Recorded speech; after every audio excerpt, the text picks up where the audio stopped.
Hi everyone, thank you for joining our webinar, Spot and Save, How to Identify and Protect Butterflies. So my name is Cynthia and I'm your MC today. I'm a social media co-chair of Rewild Long Island, one of the organizations hosting this webinar.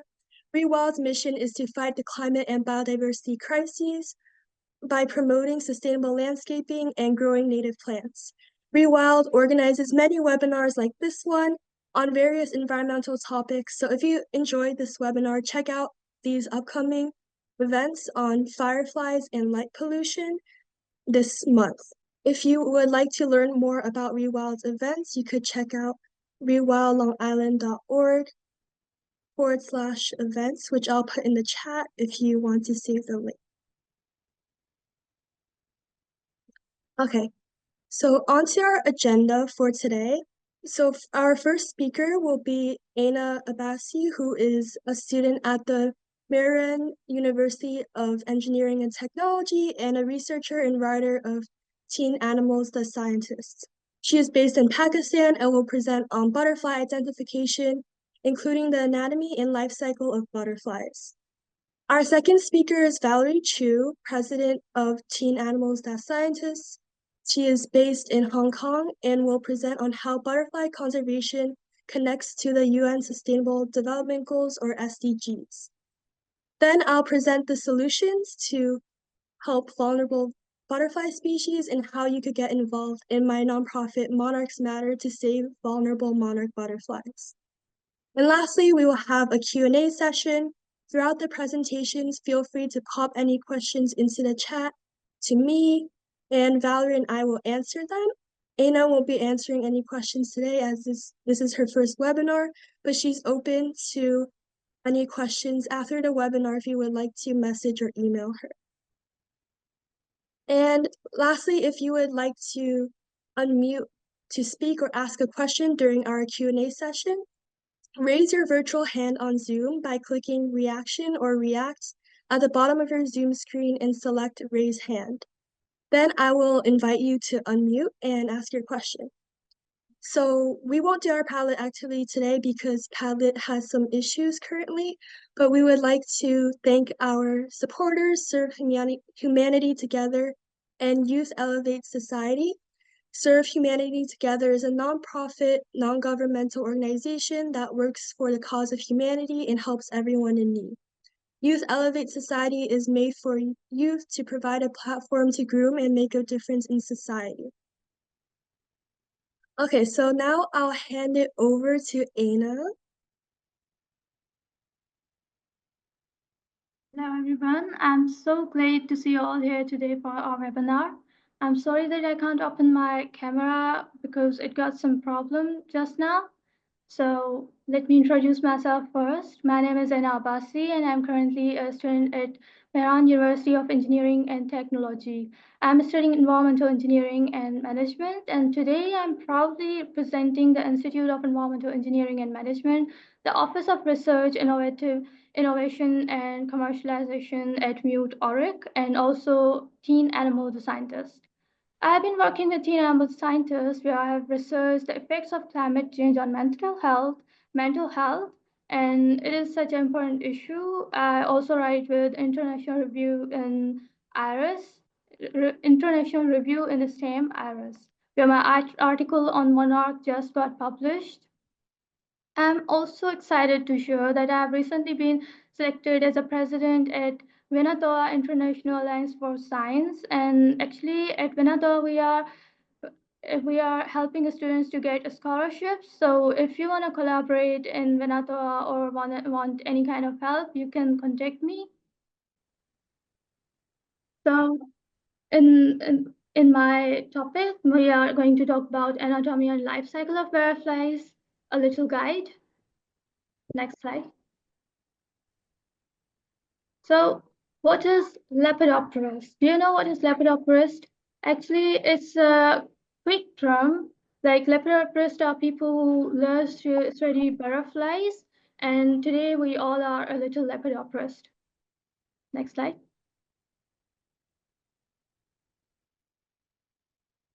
Next, please. Yeah, so when people study butterflies are called lepidopterists, so the butterflies themselves are called Lepidoptera. Lepis, they are a combination of two words from Latin. Lepis means scale and pteron means wings. Next slide. This is a magical metamorphosis of butterflies. First, we in the butterfly's life cycle begins with tiny egg, often laid on the underside of leaves. These eggs are carefully placed near the food sources so that the emerging caterpillar can eat them. Then we have the larva stage. Once the egg has a small caterpillar emerge, this is the growth stage of the butterfly life cycle. Caterpillars are voracious eaters, consuming leaves and other plant materials to gain nutrients they need to grow. As they eat, they shed their skin several times to accommodate their increasing size. And when the caterpillar has reached its full size, it enters the pupa stage. In pupa stage, they form a protective casing known as chrysalis or cocoon around itself. It's like this casing is inside this casing, a remarkable transformation takes place. The caterpillar's body undergoes a complete reorganization, and the adult butterfly begins to form. At the final stage, the adult butterfly emerges from the pupa. Its wings are initially wet and crumpled, but they quickly expand and dry. Once its wings are fully developed, butterflies get ready to fly and begin its adult life. The butterfly's life cycle is a marvel of nature. Can we get on the next slide, please?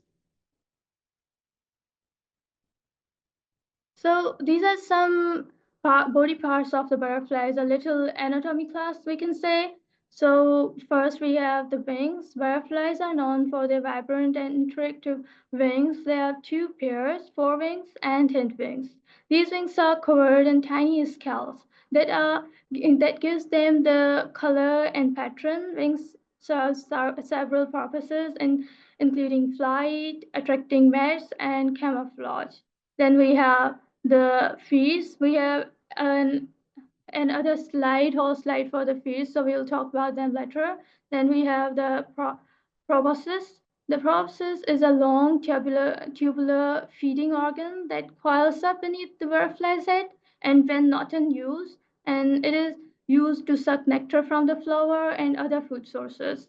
Then we have the compound eyes. Butterflies have large compound eyes made up of numerous tiny lenses. Actually, these eyes provides them a wide field of vision and helps butterflies to detect and movements and many colors. Then we have the pair of antennas on their head. These these and like their antennas, which helps them to smell and navigate. Antennas are segmented sensory organs that extends from head.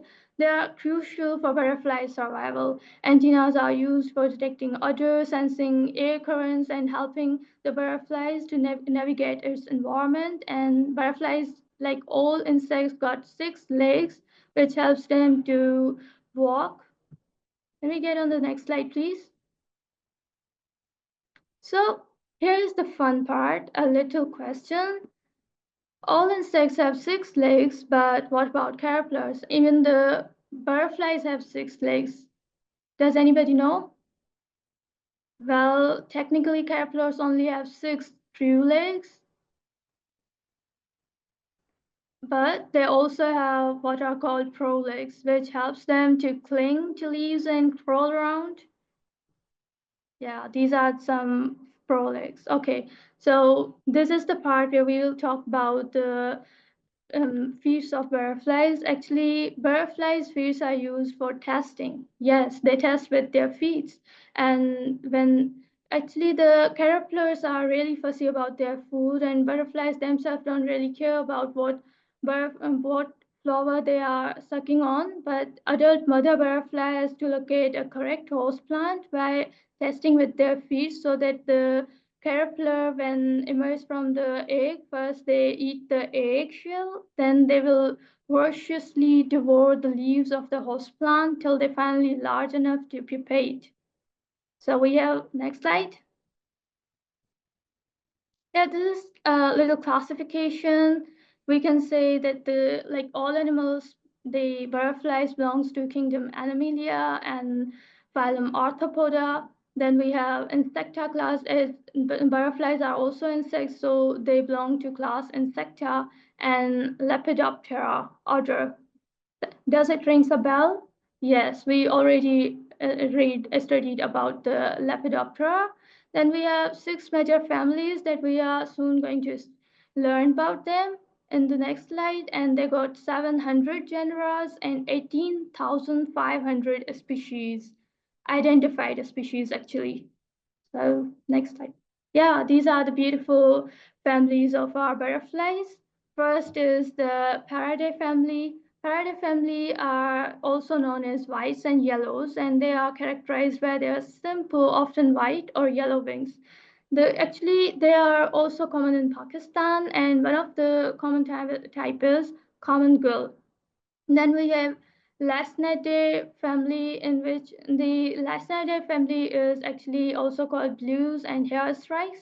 They are renowned for its small, decent blue or purple butterflies. And one of the common example is small grass jewel. It's really beautiful, I think. And then we have the Rhodinidae family, and we can see that the metal marking, and they are also called the metal marks. They are characterized by the metal-looking marking on their wings, and one of the common example is Plum Judy. Then we have this beautiful Blake Christmas rose, and it belongs to Papilionode family, and actually they are also called swallowtails. As you can see, there is a small symbol of tail. That distinctive tail-like extension is like their marking. Then we have Indian skippers from Hesperidae family, and they are also called small skippers. And then we have Nemaphalidae family from, the example is Blake Raja. Can you go to the next slide?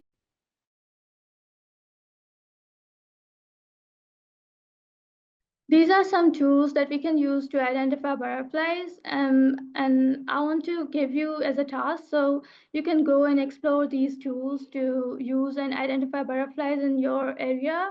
Thank you so much for listening to me, and I will hand it over to Santhya to continue our webinar. Thank you, Ainna. Next, we will have Valerie, who will talk about SDGs and their connection with butterfly conservation. So I'll hand it over to Valerie. So hi everyone, am I audible now? So supposedly I am. I am Valerie from Hong Kong, and I am currently 14. I'm a sustainability advocate and also a science lover, especially for medicine.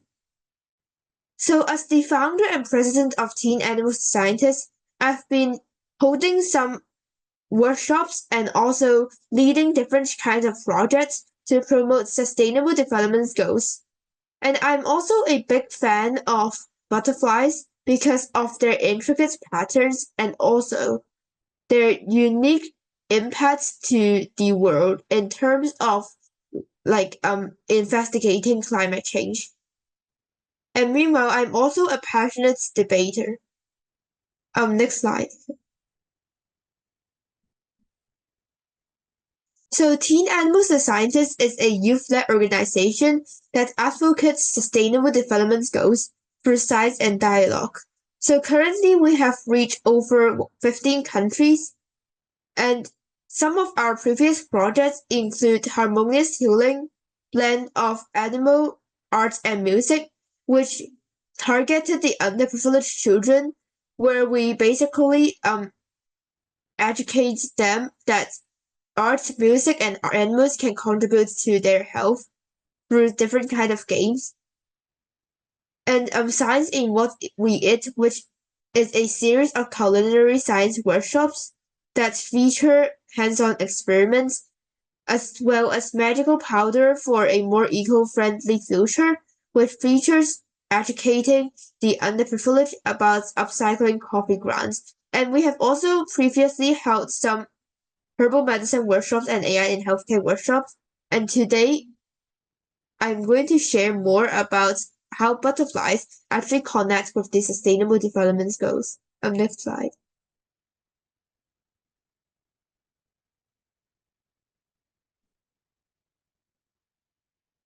Could you move to thank you. So here is our agenda. So I'm going to talk about the importance of conserving butterflies first. So actually, butterflies are important in different aspects. You could go to the next slide. And to begin, it is important to conserve butterflies because we should have equality among all living things. So, of course, it is impossible to exercise absolute equality. For example, some of us may have to consume meat for survival, and you might say it is not equal for the animals that we consume. However, we do need to try our very best for maintaining equality. So it's implied respect towards all creatures. So we should not intentionally harm them, especially through polluting the environment. And it is even more important to conserve butterflies because they actually contribute a lot to biodiversity. So this means that butterfly actually helps us a lot. So it is just not that ethical for us to harm them when they are doing really good, like really well. So we can say that butterflies conjure up images of sunshine, the warmth and color of flowery meadows, as well as summer gardens teeming with life. And they actually have contributed a lot to our mother nature and the biodiversity. Firstly, they are indicators of a healthy environment and healthy ecosystems, and help with pollination and natural pest control. Besides, they are an important element of the food chain. For example, they are prey for birds, bats, and other insects and animals, and also supports a range of other predators and parasites, many of which are specific to individual species or groups of species. And besides, butterflies are important in terms of education and research. They have been told to be actually the indicators of the climate change. For example, some research actually showed that the butterflies lose their pigments on their wings when climate change is getting more serious. So this means that we can study butterflies in order to know the situation of climate change in our community. And also, this can be something that can raise awareness of the importance of solving climate change. And we can also use butterflies to study the impact of habitat loss and fragmentation. Meanwhile, we often see butterflies as very beautiful creatures with fascinating life cycles, like Anna has said, that are used in many countries to teach children about the natural world. So we do need butterflies because they are not that harmful, like especially when we ask the kids to like explore and study them, and it's really a useful tool in the sense of education. And the transformation from egg to caterpillar to butterflies is one of already the wonders of nature. And so this is why we do find butterflies very important in terms of the exploration of nature. And besides, butterflies can also have some economic values. Why? Because actually a lot of people come to different places to look for butterflies, and this can drive some eco tours, which can bring valuable income to many European countries and developing countries around the world. And seeing them could light up the days of some people and bring along benefits to their mental health, as Some of them actually have more endorphins and dopamines when they see butterflies due to their beauty. And it can also encourage staying close to nature as the people get naturally enticed by their beauty. So this can allow us to become more connected with nature. Next slide.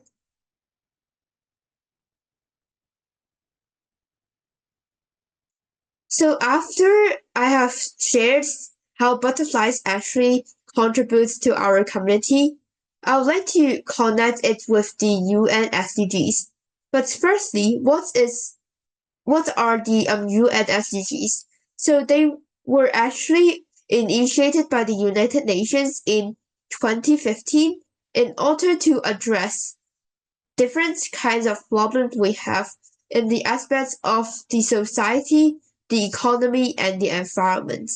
Currently, we have 17 UN SDGs, and some of them are related to butterfly conservation, especially for climate action and life on land, because butterflies are one of the animals that live on land, and we do need to take some efforts to conserve them because they are part of our biodiversity, and like I've mentioned, they're really important to our world.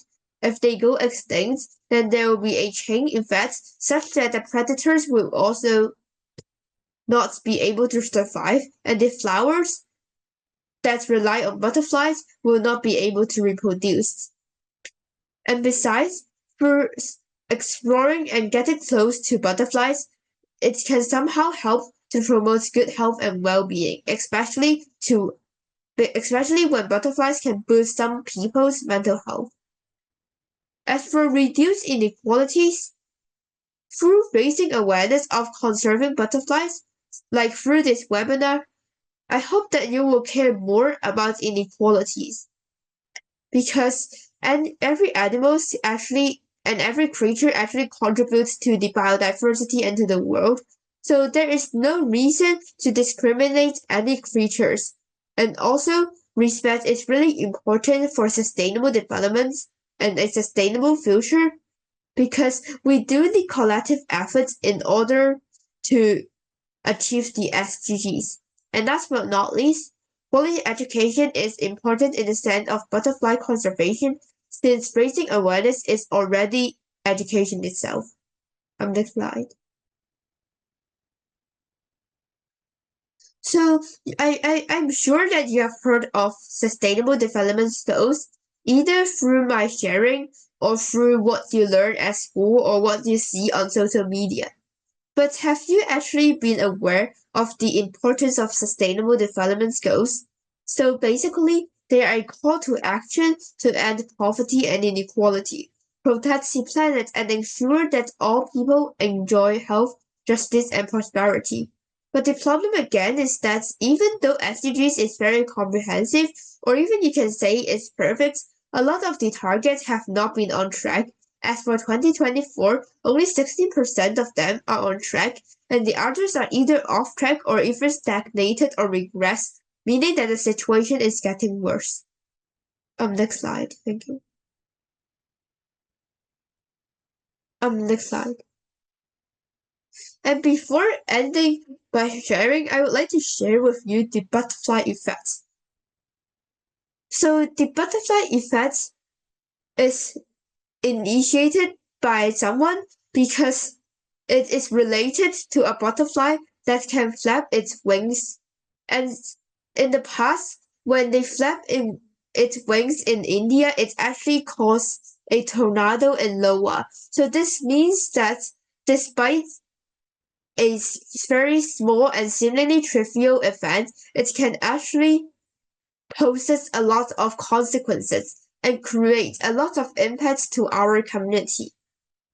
For example, a butterfly that flaps its wings is regarded as a very trivial event, but it could actually lead to a tornado in Iowa, which is a very devastating event and causes a lot of consequences, such as human and property loss, the damage of infrastructure, and the cut-off of our supply services.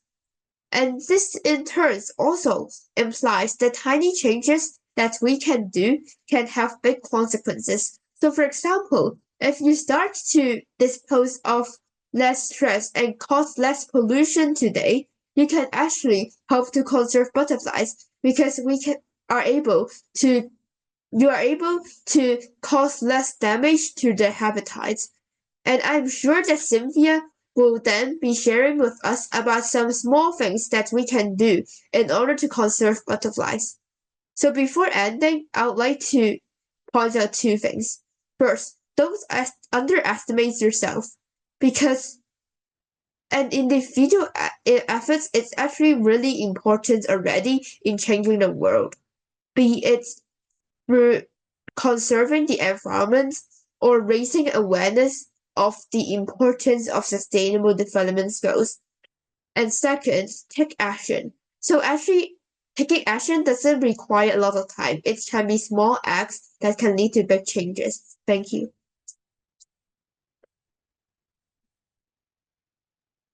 Thank you, Valerie. I love how Ainna went specific and went into what butterflies are, and then Valerie took that and related it to SDGs to let us see the bigger picture. So now I am going to present on the decline and protection of monarch butterflies, what you could do to help them thrive, and conservation projects that you could participate in. So for the butterfly decline, in the Western US, butterflies have declined by 67% in the last few decades, which indicates how butterflies are also doing around the world and biodiversity loss in general. And specifically monarch butterflies, which is the butterfly species that I'm specifically going to discuss, has declined by 95% in just the last 30 years.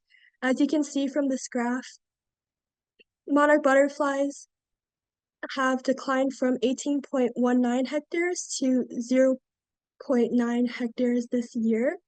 And that means that there are less monarch butterflies occupying overwintering sites in Mexico.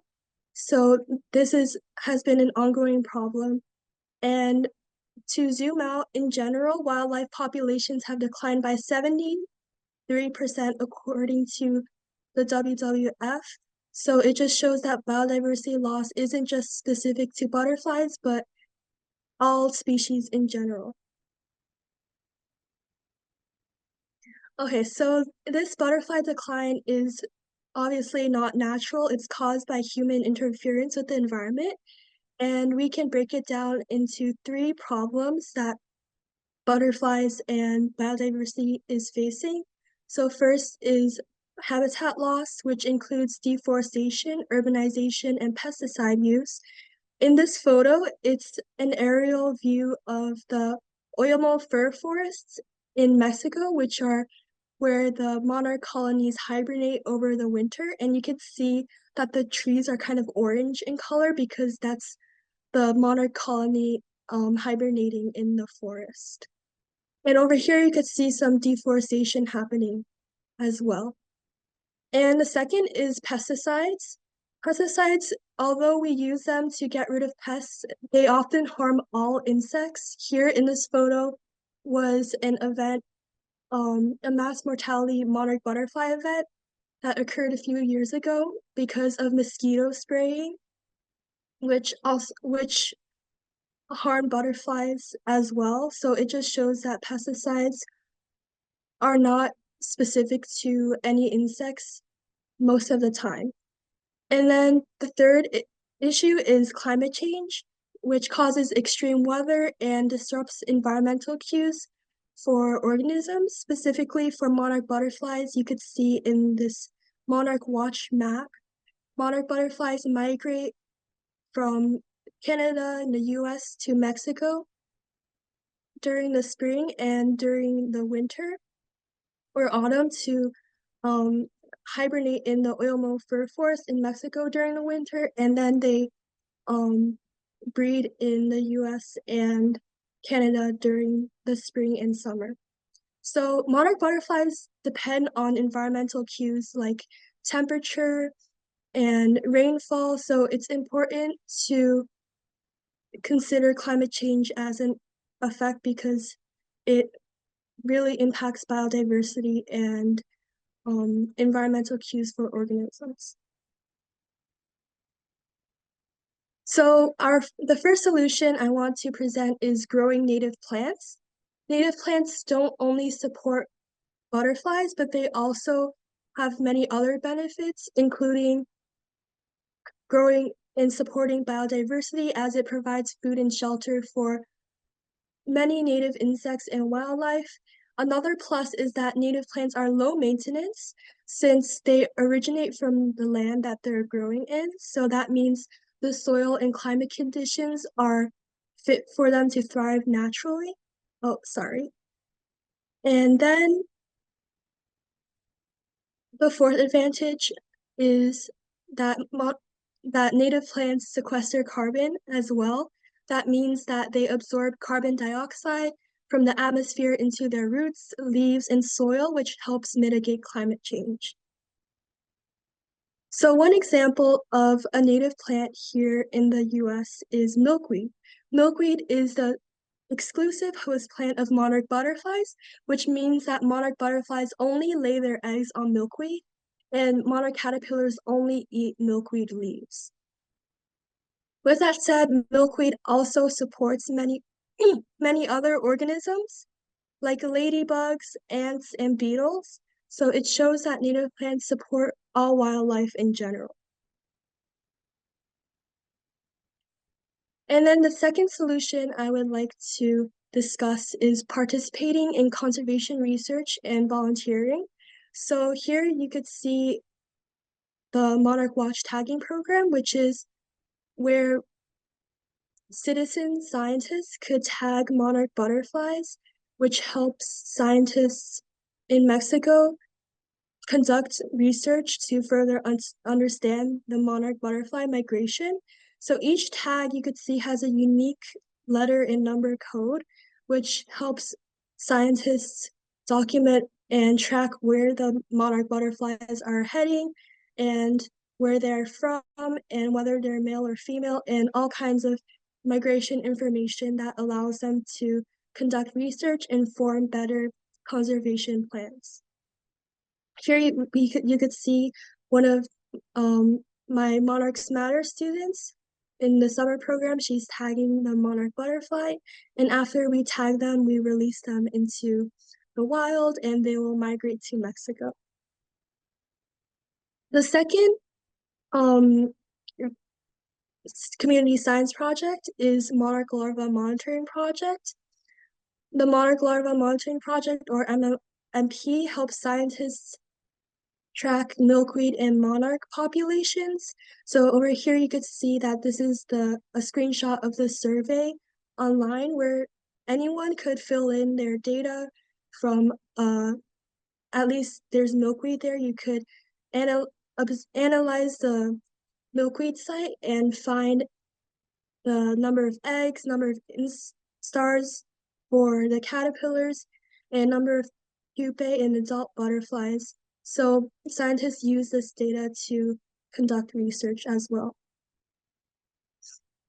And finally, it's always important to raise awareness and stay informed because the first step to really taking action is to understand environmental issues. So it's crucial to inform yourself and others to make sure you know what's going on in the world. And I highly suggest following Teen Animals That Scientists, Read Wild, Long Island, and Monarchs Matter on Instagram as we all post environmental content and that helps you stay up to date with solutions that you could participate in to help butterflies or the environment in general. And we also post educational videos as well. And now I would like to dive into Monarchs Matter, the nonprofit that I started this year. As the founder and president of Monarchs Matter, I hope to protect monarch butterflies, but also restore their habitat, which is also crucial to supporting other native species as well. So our mission isn't just protecting monarch butterflies, but also raising biodiversity and fighting the climate crisis in general, as well as before I mentioned that native plants have multiple benefits to the environment, and they don't only help that one species that they're usually correlated with. And if you want to get involved in Monarchs Matter, feel free to contact me at monarchsmatter.net at gmail.com. You could start a new chapter from where you are, as long as you're in along the migration route of monarch butterflies, like Canada, US, or Mexico. You could help monarch butterflies. And then one of our programs is the Raise, Tag, and Release Summer Program, where we raise monarch butterflies from egg to butterfly, and then we tag them for the Monarch Watch tagging program that I mentioned before. And we also participate in MLMP for the milkweed and monarch data. And lastly, you can also reach out to us to learn how to create a native plant garden. If you're located in Long Island, in New York, Rewild Long Island has an amazing community gardens program where you could build your own monarch way station, and Monarchs Matter can help fund that. And yeah, here are the sources, and thank you for watching. If you have any questions, feel free to put that in the chat, or you could raise your hand and we will unmute you so you could ask your question. Thanks so much for being in this webinar. And also, in order to get a certificate for participation, please refer to the message that I just sent in the chat. So basically you need to fill in the first Google form concerning your basic information, including your name and the contact information. And for the second link, it will be for the comments of the webinar. And it's very important because it can help us improve our future events. Thank you for your time. Thank you, Valerie. And if you Also, have a few people, yeah, feel free to Yeah. ask now. yes, and a few people have asked if we can post the slides, and we will send the slides after the webinar in the WhatsApp group chat if you want to look back at it. And this webinar was also recorded, so we plan to post it on YouTube, and we will let you know when that is up by sending the YouTube link into the WhatsApp group.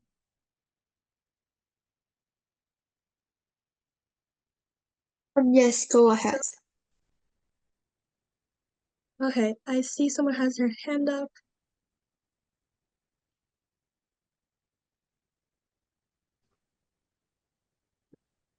喂，你好， Hi, do you have a question? 是我有一个事，我可以说中文吗？ Yeah, if you prefer to speak in Chinese, then you can. 我叫小慧，我的中文的名是小慧，我是梅兰大学的一个以前的工程师，我毕业从梅兰大学在2014年里的时候，我的专业是石油的。现在我工作在一个中国的公司，在一个项目地方这儿那边。但是我想问一问你们，在中国你们怎么照顾蝴蝶？我们这儿我们巴基斯坦，我小孩子的时候，从现在我还没看到我们的政府还是其他的人，就是他们照顾蝴蝶，但是我们小孩子时候很喜欢，所以他们太漂亮，我不知道他们怎么照顾蝴蝶。在中国你们怎么照顾？你可以告诉我吗？ Valerie, would you like to answer that question?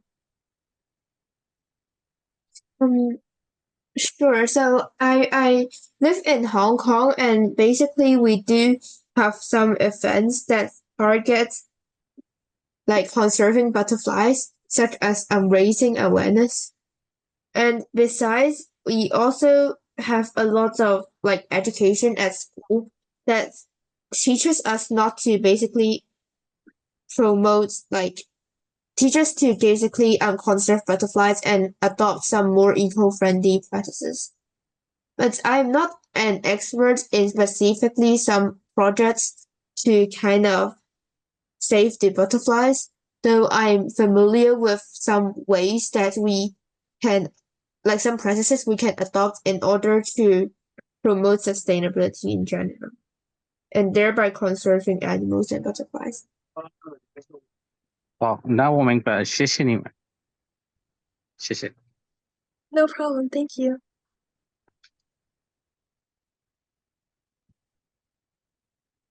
So I will go on to the next person who has their hand up, which is Murtaza. I'm going to unmute you.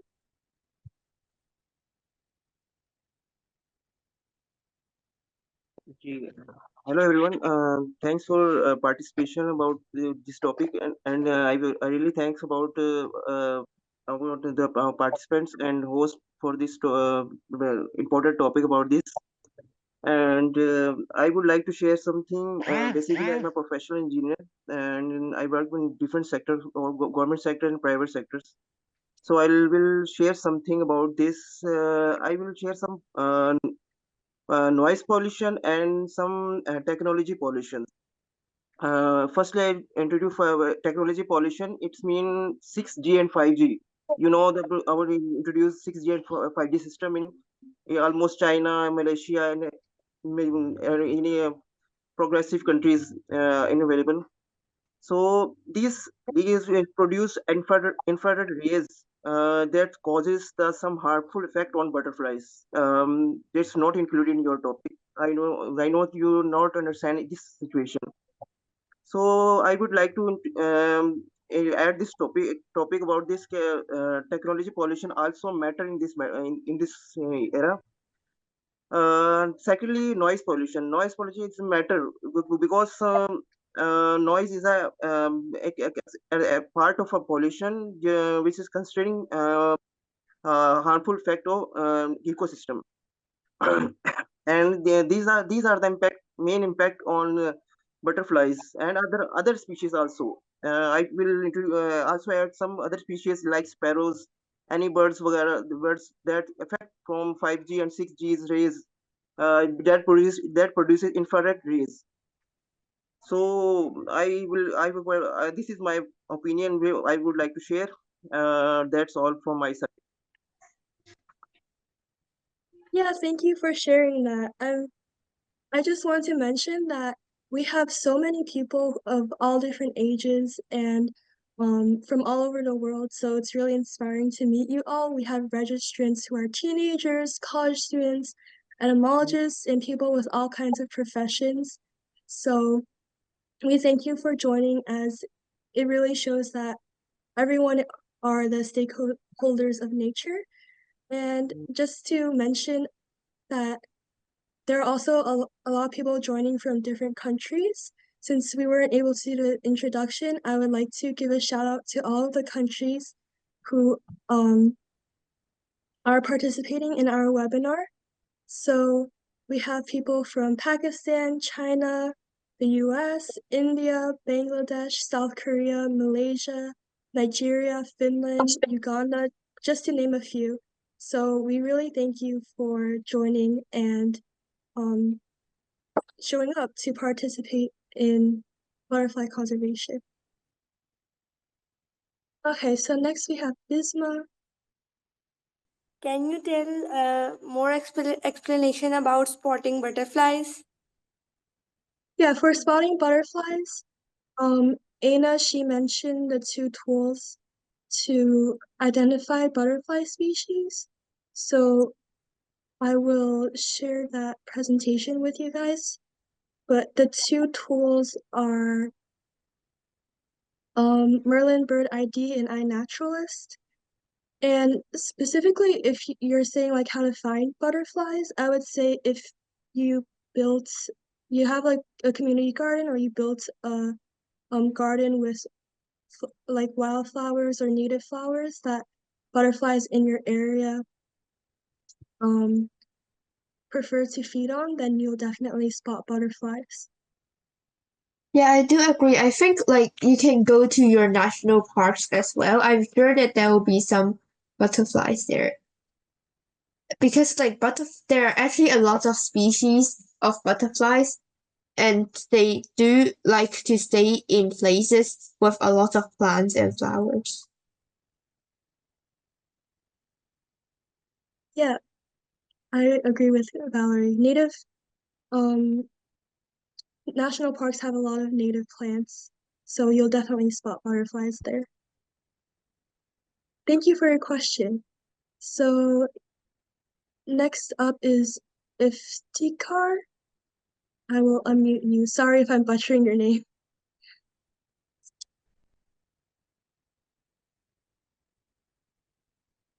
Yes. Can you hear me? Yeah, we could hear you. Assalamu alaikum. First of all, thanks to Chance. So I would like to share my opinion. I'm a student of entomology, 7th semester. So we study about different butterflies and also monarch butterfly. So my question about that. So how we protect about the larval stage, caterpillar stage of monarch and pesticides? Because our country, Pakistan, use a lot of pesticides in gardens and flowers. So how we control and how we manage the butterfly eggs? Yeah, I understand that a lot of areas use pesticides. You could always make a difference if you have like your own garden. You could eliminate your pesticide use, but if it's pesticide use that you can't control, you could also reach out to your local representatives and reach out to them to just maybe ask about the pesticide use if it's a safe level and maybe encourage them to create policies to like lower pesticide use. Activism definitely helps if you're concerned about high levels of pesticide use in your area, but we could always start by eliminating pesticide use in our homes and gardens. So if you want to start there, then that might be a direction you want to go to. Thank you. Yeah, no problem. Thank you for your question.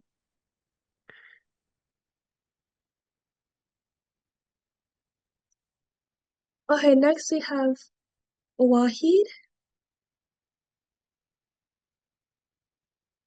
Hi, thank you so much for your nice presentation about the butterflies and their conservation. It is very essential. I want to add that I'm a professor in university, and one of my AMPhil scholar, master student, she carried the work on the butterflies of Sindh, particularly the diversity of butterflies. So as you mentioned, this monarch butterfly is declining in the US. So we have a lot of the population of this monarch butterfly in Pakistan, particularly in the rural areas of Sindh, because of the presence of the milkweed and other crops, flowering crops. And I would like to add one of the questions which was asked by the Iftikhar, one of the participants, that there are so many insecticides used in the Pakistan for the crops for controlling the pests only. So Iftikhar, there are certain insecticides which are specific to those pests. They will not decline the population of the beneficial insects like butterflies and bees and other beneficial insects, like although the coccinellid beetles, So there are specific insecticides. So you if you people are using in your area, because you are living in the KPK, which is the Khyber Pakhtunkhwa province of the Pakistan. So if you are using those specific insects, use those specific insecticides which do not harm to these butterflies and also the beneficial or the pollinator insects. So we have like you have given a nice presentation, like you have mentioned that which sort of the crops should be cultivated, which sort of the plants should be cultivated in our particular area in order to prevent them. This is, you know, a very nice process of conserving the decline of these beautiful creatures from the universe.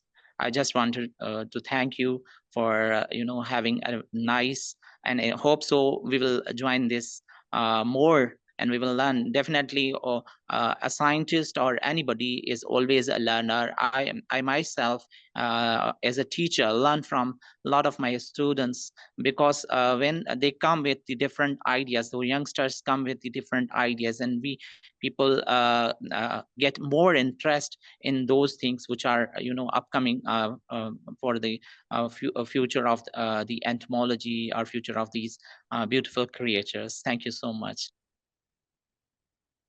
Thank you, Wahi, for your insights. We are already at 10:01 a.m. Well, for me, so that's 3 p.m. GMT, which we plan to end our webinar. So I see a couple of you still have questions.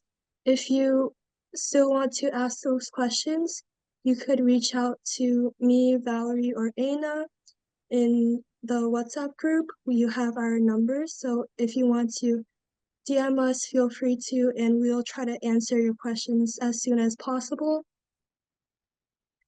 So yeah, thank you so much for joining. Ainna and Valerie, do you have anything else to add? Yeah, indeed, very thankful that a lot of you can actually attend this webinar. We hope that you have gained some knowledge about monarch butterflies and butterflies conservation. And yeah, if you have any questions, feel free to reach out to us, and do also support us on social media, as we'll be sharing more about our future events. Like previously, we did get some messages about like inviting us to hold webinars concerning other species, and we will definitely look into those invitations.